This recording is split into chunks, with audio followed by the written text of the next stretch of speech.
So Lysenko was so gracious to give us 10 Saint Quartz for that blunder that they did with Ivan, and you might be sitting there wondering, hey man, 10 Saint Quartz, that's a lot. I might spend that on the New Year's gacha, but you're wondering, are these servants even worth going for? Well, have no fear. Your boy's ETL is going to go over each of these units and let you know if they're going to be worth going for, or you should probably be staying away from them.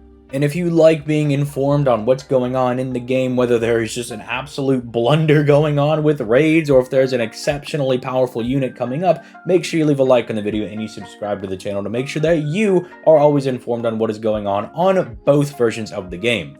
But with that being said, let's start jumping into the New Year's gacha, and let's just start off with the first and the most easy one. Let's just talk about Arthur. Now, you're seeing in the background right now, not only was I not confident enough to take him to the 90++ version of Koyenskaya because, you know, she's a super large enemy. That's what he's supposed to be really good against. He barely was able to clear the 90+ content, and even then, Koyenskaya had to come and finish the job for him. I was so ready to say, well, you know what, hold on, if you go for Arthur, he might have a really small niche, but at least when he finds his niche, he does a really good job. But no, this guy's an absolute fraud. You might look at his kit and say, dude, he's providing crit stars, he has crit damage, he's got a 50% buster mana burst for free, you know, he's got like a battery, how could this guy be bad? Well, turns out that while having a buster mana burst is very, very good, it's very strong when you only have the other buff being a super niche power mod that you're pretty much never going to use, and then a 10% pitiful NP damage buff on your overcharge for your NP. That's really not enough to get the ball rolling. We have a lot of servants like this. In fact, Summer Gareth, who's coming out for Summer 7, is very similar, where she's an AoE Saber and her kit looks really strong, but her damage is just not there because they don't give them multiple different buff types, because it's not even that Arthur's attack is low. His attack isn't even that low. With foes, he's going to be at like 13.5 thousand, which is pretty high. But when you just do not give these guys the proper buffs, they just do not do enough damage. And that would be fine if he was some type of support unit, but his entire kit is around just slamming people with Excalibur, and they have not really chucked any good buffs his way in quite a long time. Well, let me rephrase that. The buffs that he did get to his first and second skill are good, but they're still not enough. They would really need to overhaul the way that his NP works, or really just gas up that third skill, maybe toss him an extra power mod or something. But since he hasn't been buffed on JP, and that's 2 years ahead of NA, I don't really think this guy is going to be good anytime soon. But you know, I would love to be wrong. Maybe they buff him for New Year's on JP, maybe they buff him for the anniversary, but that's still 2 years out, and I don't think you should be summoning for a servant right now who's going to be, you know, potentially good later. And that's kind of going on with King Hassan over here, because we know he's going to be getting an extremely powerful buff when the Arcade collaboration comes in about 1 year and 8 months-ish. And that buff is going to be very, very strong. I mean, it's giving him a 50% battery. He's getting his 50% buster mana burst. And even if you want to do insta-kill memes, he's going to be getting that buff to be 3 turns. So his buff will be very, very strong paired with his first skill buff, and he will be a very strong servant that you could use as a buster looper for 90++ content, because he's going to have a 50% battery. That's very, very strong for stuff like that. His damage is also pretty good.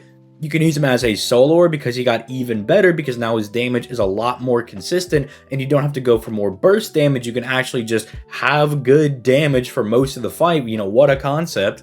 Or you could just use him as a normal DPS, you know, throw Merlin next to him, throw Koyenskaya next to him, and just let him rip and tear through everybody. He'll be very, very strong once he gets that, but I don't advise summoning for him right now because he will actually get a banner when that buff comes. So if you really do want King Hassan, you could just wait for that banner and the buff to come, so you don't have to wait, you know, 1 year and 8 months where he's not quite as good, and you could just get him when he's actually at his full power. Now, the only rough part about that is that you will have to choose between the Hassan banner, the Draco banner, and the Tiamat banner, but if King Hassan's your favorite servant, you are going to summon for him anyway, so that's just my thoughts. He's a very solid servant right now, but he'll get even better once he gets his buff. Do with that information with what you will. But now we're going back to a servant that you shouldn't consider at all, that being Iskandar. And yes, he is very cool. We love him in Fate Zero. We love him in Fate Extella. He is the GOAT. Unfortunately, that did not translate to FGO, where they pretty much have not given this guy anything to work with, because he does do a lot of damage. His damage can be very good when you have all of his skills up. But unfortunately, for one, His third skill buff only lasts for 1 turn, and that was really good in year 1 when you just use like one guy to clear one node, but now that we're in the era where you want to use a guy to clear all 3 nodes by themselves, it really doesn't look that great on him when he pretty much loses all of his damage as soon as his third skill goes away. But 2, since he's an all damage unit, you can't really bring him to CQs or more tricky content because he just doesn't have the tools to take that stuff on. He's not like, say, a Takeda who just released, who could do buster farming, but is clearly going to be more geared towards that tricky CQ content or some of those weird nodes that they're going to be throwing at us, where Iskandar for 3 is lacking a battery to really take advantage of his massive damage potential, where you would want to use him as a farmer. If they gave him a 30% battery tomorrow, people would be singing his praises all day long, because he would go from being pretty much unusable to being one of the better servants in the game, because his damage is very, very strong.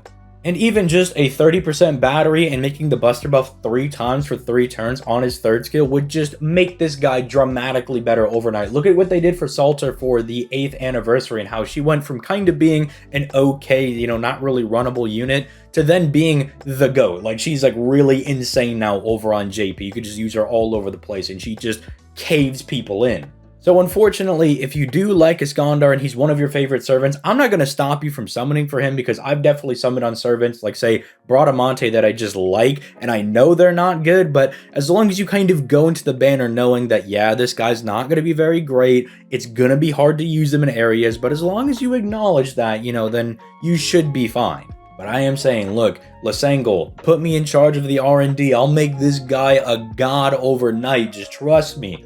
I'll only give buffs to, say, Iskandar and the servants that really need it. I promise I won't buff Morgan 3 times in one day. Now, Da Vinci's a really weird one because she's very similar to, say, King Hassan, where she's a lot better on JP than she is on NA. And I'm not gonna lie, I kind of like the direction they're taking Da Vinci in. They're kind of shying away from trying to fix her as a farming unit, because unfortunately, when you have one hit on your arts AoE NP, I'm not saying that you can't do arts farming, but it's gonna be a little bit of a struggle. It's going to be a tad bit hard to do. So instead, they just have Da Vinci geared towards crushing, you know, more difficult content. I mean, she's got like debuff immunity, she regenerates NP, HP, she pierces invincibility, pierces defense, 50% battery, drops stars, increases the overcharge of an ally, gives them a guts and P damage, gives herself defense. I mean, she just does literally everything. She even gives herself an NP damage buff. So if you want to close out a challenge quest with, say, Oberon with your Da Vinci with the Black Grail or something, she will absolutely mollywop whoever she's firing her NP at. The problem is, again, like with King Hassan, do I really want to recommend that you go summon for Da Vinci just because I think she's really strong over on JP, but is she really necessary? Probably not. She feels really good to use because, again, bringing those servants that just pierce defense, pierce invincibility into those more gimmicky, weird CQ type content, it just feels really good because it always feels like any weird survivability that the bosses are going to have, you just get to ignore all of that and just plow through them. And she's also a very strong AoE DPS caster, which I want to say is kind of a nice niche that she's falling into because she has the highest damage bar none between all of them, and she's really good into CQs and weird content, right? Which is what she's clearly tailored to do. You know, she's pretty much got everything you would want a CQ servant to have. And when you look at some of the other AoE casters, it's like Anastasia is getting there on JP, but she's not quite there yet. Caster Nero is still fine, but it still feels like she's falling off a little bit in today's meta, you know, 8 to 9 years in. And then Ace the Savior, or Tonalika, whatever you want to call her, she's really good, but if you do not have Koyenskaya, that is a completely different unit, because that third skill takes her from being like, oh, she's like a B to A tier servant to being like an S tier servant. It makes the complete difference if you can consistently get that third skill to proc as early as possible. Getting 50% battery to the entire party is an absolute killer. And then there's also the fact that, you know, say someone like Ace the Savior, to be able to match what, say, Da Vinci's doing in terms of damage, needs to be hitting her power mod or needs to be at very low HP, where Da Vinci just gets free damage. But that is when Da Vinci actually gets her first skill buff. So if you want to wait again for the FGO Arcade collaboration, because that's also when Da Vinci gets her buff alongside Hassan, ironic that they're on the same banner together right now, and will both be getting buffed at the same time in about a year and a half, If you do want to wait for that, by all means, you can wait for her when she gets that buff, because then she'll be very, very strong and you can summon for her then. But then you're also running the risk of not being able to summon for Draco or Tiamat, or having to use some of those Saint Quartz that you were going to use on them for Da Vinci, which I don't think anybody's really going to do. And I don't think a lot of people are even considering summoning for Da Vinci, but I did want to kind of gas her up a little bit because she is better than a lot of people are giving her credit for. And maybe just put her on your radar if you do get her on like a GSSR or something. Maybe you roll that and you get Da Vinci and it's like, oh, it's not all that bad. She's going to be very good in the future. She's going to be exceptional.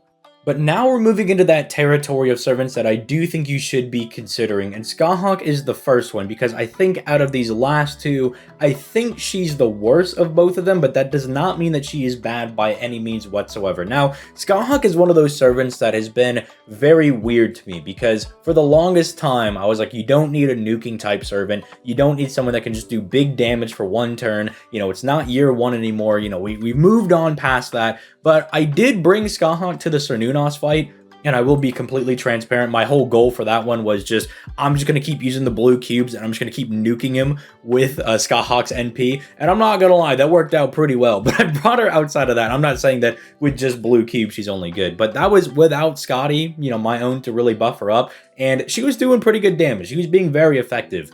And while her second skill was down, you know, not having the 3-turn, you know, big quick mana burst that a lot of other servants might have nowadays, she still does pretty good crit damage. The fact that she has the dodge that now gives her guaranteed crit and star weight because of her second skill buffing herself with her own buff success rate, that's very strong. And then just being anti-divine and being anti-undead is very, very strong, I've found. And just having a 500% chance to stun an enemy is strong as well. Like, it's just all very good things that she's able to do. So even when you're on turns where Skyhawk is not doing a lot of damage, she's probably still just chain stunning the enemy.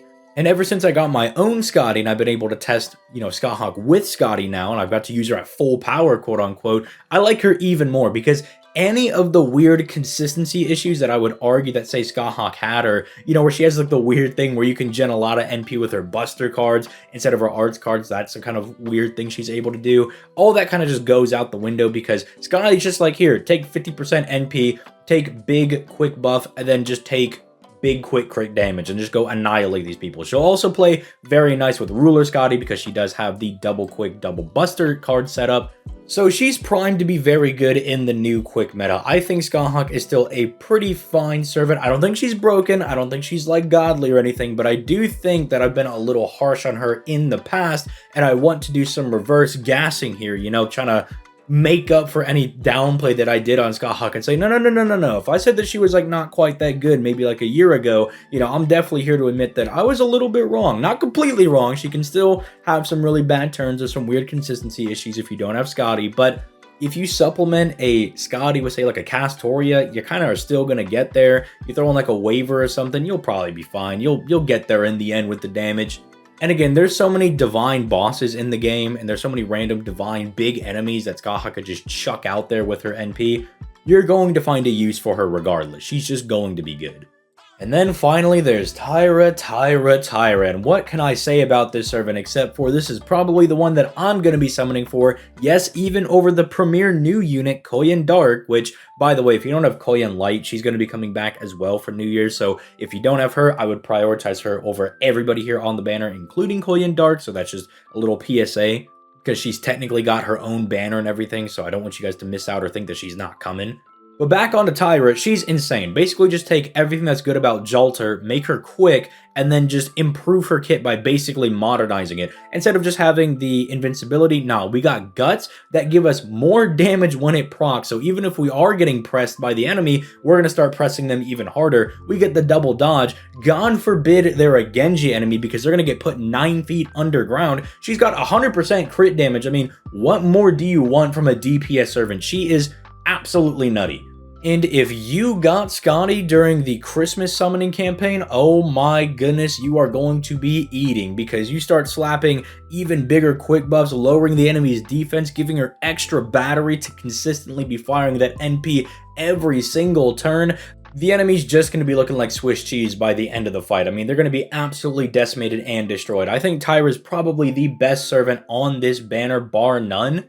Although, really, there's not a lot of competition. If I were to rank all of the servants in the order that I would prioritize them if you were a new player, so first and foremost, it would be Koyan Light. Don't forget about her. She's a number one in a different tier of her own. Then, depending on your needs, it would be either Koyan Dark or Tyra, because they both serve different kind of niches. You know, Koyan Dark is a really good Buster AoE servant. I have my review ready for her to go. That'll go up in a couple of days here. But she's very strong if you need that good, solid Buster AoE unit, so you don't have an Arjuna Alter, a Morgan, you don't have any of these guys that can really do good, consistent damage for you. Koyan Dark is a very solid option. But if you need a DPS and you need somebody to just chuck people into a black hole and make them Swiss cheese, you get Tyra. Then I would say underneath that is like that Skyhawk Da Vinci tier, because Skyhawk is still very solid. You can get a lot of good use out of her, and Da Vinci will get really good once she gets her buff in, again, about a year and a half. Then probably right under that is King Hassan, because I do think he's very strong with his buff, but I do think what Da Vinci gets is a lot stronger for her than what Hassan is getting for himself, if that kind of makes sense. But again, he's still going to be very, very strong. And then in the gutter, the garbage bin, we got Arthur and Iskandar. If you're really debating, because you have to summon, and you already have everybody else, and you have to go for one of these two, I honestly might go in for Iskandar. Now, granted, I do have a Maxima Broken K-Scope, so I can at least get some value out of Iskandar doing a lot of damage, but even with his niche, Arthur's just kinda not it, man. He needs a buff. They gotta throw him something his way, because even when you have your buff and you've got the event damage bonus CE and you're hitting these low numbers, come on, man, come on. You can't be doing this to me. You gotta be doing a little bit better than this. Which really sucks for me to say, because Arthur is up there as like one of my favorite characters in Fate, period. So I hate to see him done dirty like this, but you know, I guess every servant can't be a banger. But let me know your thoughts in the comments down below. Who are you going to be summoning on in this New Year's banner, if anybody at all?